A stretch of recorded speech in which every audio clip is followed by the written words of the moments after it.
Do you ever feel like society is getting dumber? Movies are getting worse, video games are no longer fun or engaging, and politics are like watching a reality TV with drama and scandals every other day. Like, you can't seem to focus on any one thing for more than a few minutes. What if I told you that feeling isn't just you? It's a symptom of a much larger problem. We might be living in an age of intellectual decline, similar to 2006 movie Idiocracy. Today we're going to look at why this is happening and what it means for a future of intelligence. Not long ago, it felt like society was propelled forward by the sheer force of a few brilliant minds. Think of the names that practically defined human progress: Isaac Newton, Leonardo da Vinci, Albert Einstein, the Wright brothers, Henry Ford, Vincent van Gogh, and many other great minds. These figures are celebrated not just for what they discover, but for their commitment to deep, world-changing, creative thought. This idea was popularized in the 19th century as the great man theory, the belief that history is largely shaped by the impact of a few highly intelligent, highly influential individuals. These thinkers were seen as the engine of civilization, lifting all humans with their ideas. Their genius was a cultural phenomenon during their time. Society valued, or at least respected, the kind of deep thinking, high-level performers with obsessive focus that made inspiring breakthroughs in learning, science, and life. The pursuit of knowledge was seen as a noble, world-changing mission. But look around today. People that have the potential to become great have been often shamed, humiliated, canceled, or even ostracized from society in extreme cases, either through smear campaigns or by cherry-picking some failure or lapse of judgment from their past in order to tear them down or expose them. Where are the Einsteins and Nikola Teslas of our generation? It's not that brilliant people stop being born, it's that innovative thinkers are often blocked by social gatekeepers, educational indoctrination to comply with the status quo, groupthink, bullies, abusers, and alike. Due to many shortfalls and failures of society, the cultural framework that celebrated individual intellectual achievement is gone. I'm going to use an example from the animated series Tower of God. In the story Tower of God, there is a tower that people climb up to earn the ability to become rankers. After reaching the highest floor within the Jihad Empire, on the top of the 134th floor, there are probably more floors above level 134. However, due to Jihad locking the floor to prevent anyone from adventuring above that level, they are limited. In addition to Jihad splitting the one key to ascend past floor 134 and giving the pieces to several different people, Jihad also appointed some rankers as test administrators to find and report any irregulars to the Jihad Empire. What are rankers? What are irregulars that are getting reported? And why do they have to be reported to the Empire of Jihad? In the world of Tower of God, rankers are individuals who have successfully climbed to the 134th floor, the current top of the tower, and have been given a rank by the ranking office. Rankers represent the status quo of, or the successful members of the current establishment. They have played by the rules of the system, passed the standardized tests, and now enjoy a position of power, wealth, immortality within the Jihad Empire. While powerful, rankers are often regulars who were chosen by Hidan. They are bound by the laws of the tower and the contracts made with the administrators. They represent the high-level performers who stay within the lines of society has drawn for them. Irregulars are individuals who were not chosen from within the tower, but instead opened the gate of the tower themselves. Irregulars are similar to the great men. They are brilliant minds who do not belong to established social framework. Because they come from the outside, they are not bound by the tower's contracts. They possess the potential for inspiring breakthroughs that can literally rewrite the laws of their reality with Shinshu. They are the only ones capable of giving Jihad a challenge or opening the door to the 135th floor.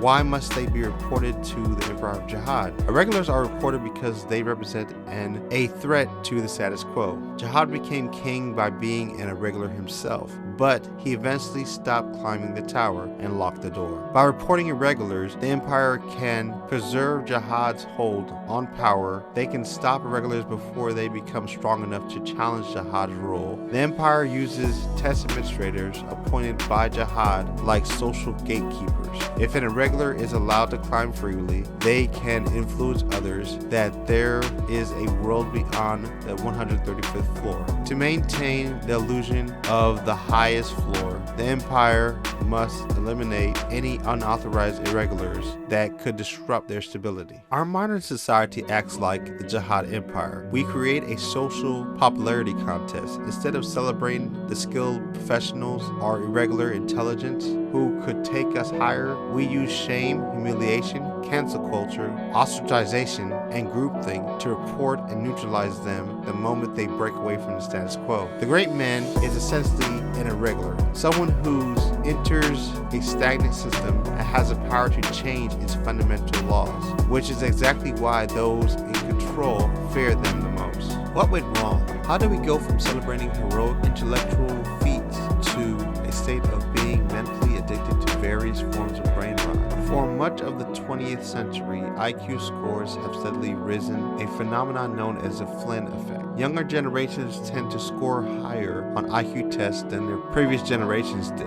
Flynn argued that this rise does not necessarily mean current generations are smarter in terms of raw brain power, but rather that they develop better abstract thinking skills, improved test-taking scores, and adapted to more cognitive, demanding modern world. But that trend has stalled and even reversed. Increasingly, in recent years, some developed nations have seen these intelligence scores level off or even slightly decline. This is often called the Negative Flynn Effect. Scientists are still debating if this is due to changes in education, the impact of digital technology, or if we have simply reached a ceiling of environmental improvement. Starting around 1975, in some developed nations, scores began to drop, and more recent studies confirm this decline is happening in many countries between the year 2006 and the year 2018. This intellectual stagnation seems to be driven by a few powerful forces.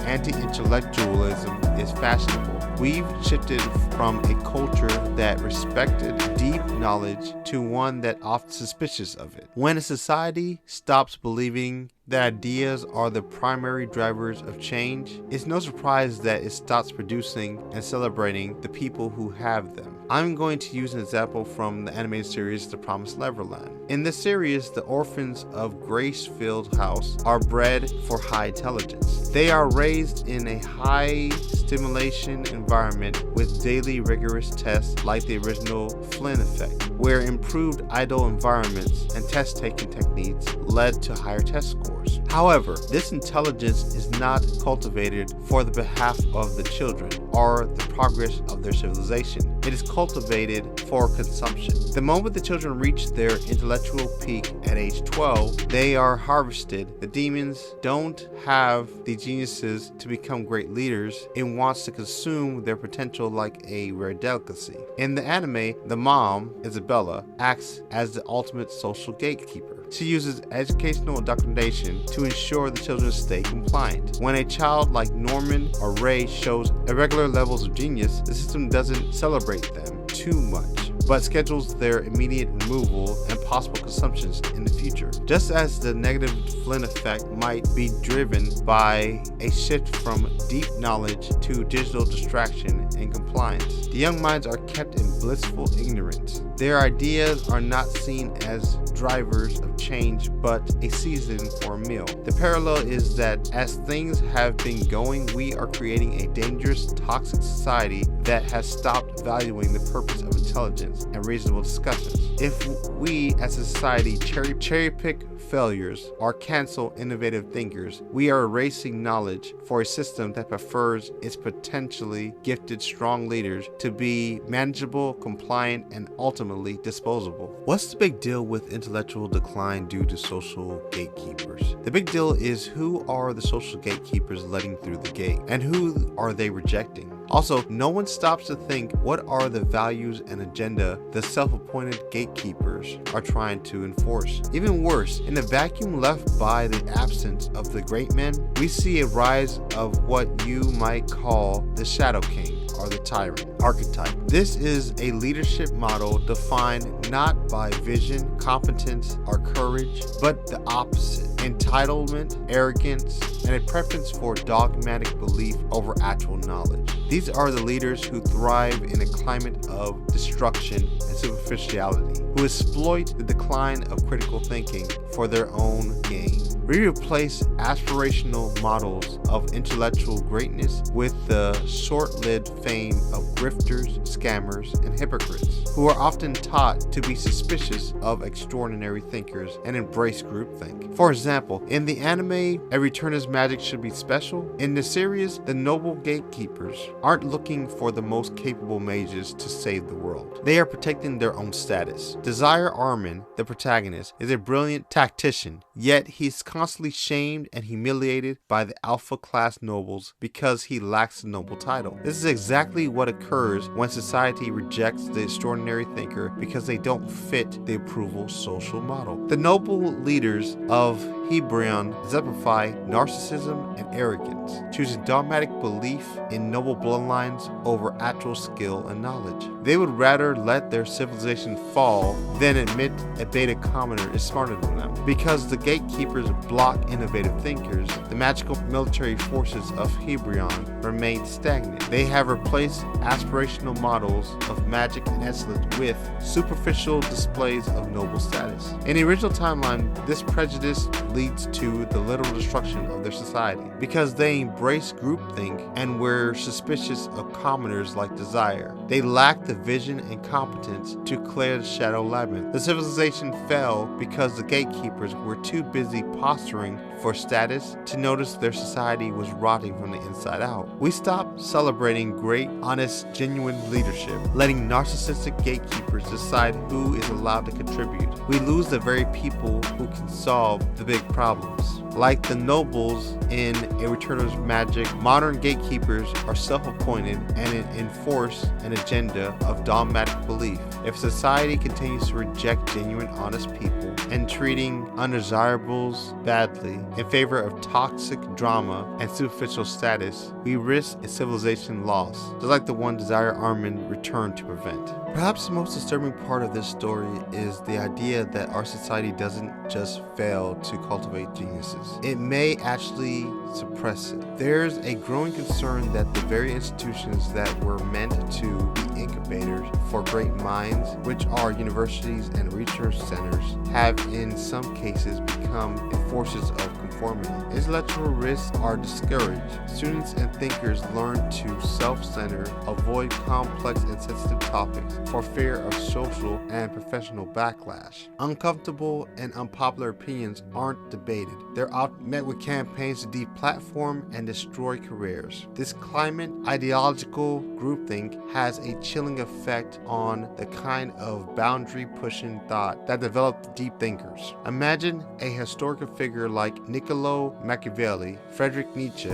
or even Dr. Martin Luther King Jr. trying to navigate today's academic and media landscape. You have to wonder if their challenging and uncomfortable and revolutionary ideas would be shut down. They would be put under heavy surveillance and social isolation before they ever had a chance to take root. Our system can sometimes feel like it's designed to manage and neutralize threatening ideas rather than engage with them. In a great irony, in an age with more access to information than ever, our intellectual spaces have become narrower. Reversing this trend requires a conscious effort. Reclaim your brain. If you don't use your critical thinking skills, you lose the ability to manage more complex thinking. Don't continue to outsource your thinking to AI or other algorithms. Your cognitive ability will fade. On a societal level, the challenges is even greater. We need to rebuild a culture that recognizes and rewards exceptional achievements, that values people that are a reflection of the values they stand for, and actually practice what they preach. Pursuit of truth and train yourself to recognize the false news and psyop that enforce toxic dogma. This is a conversation that needs to be had. If you found this valuable, subscribe for more deep dives into the forces shaping our world, and let me know in the comments what are some small steps you take to protect your own mind from brain rot. In a confusing world that has the bad actors that believe chaos is a ladder, how would you safeguard your personal values and integrity?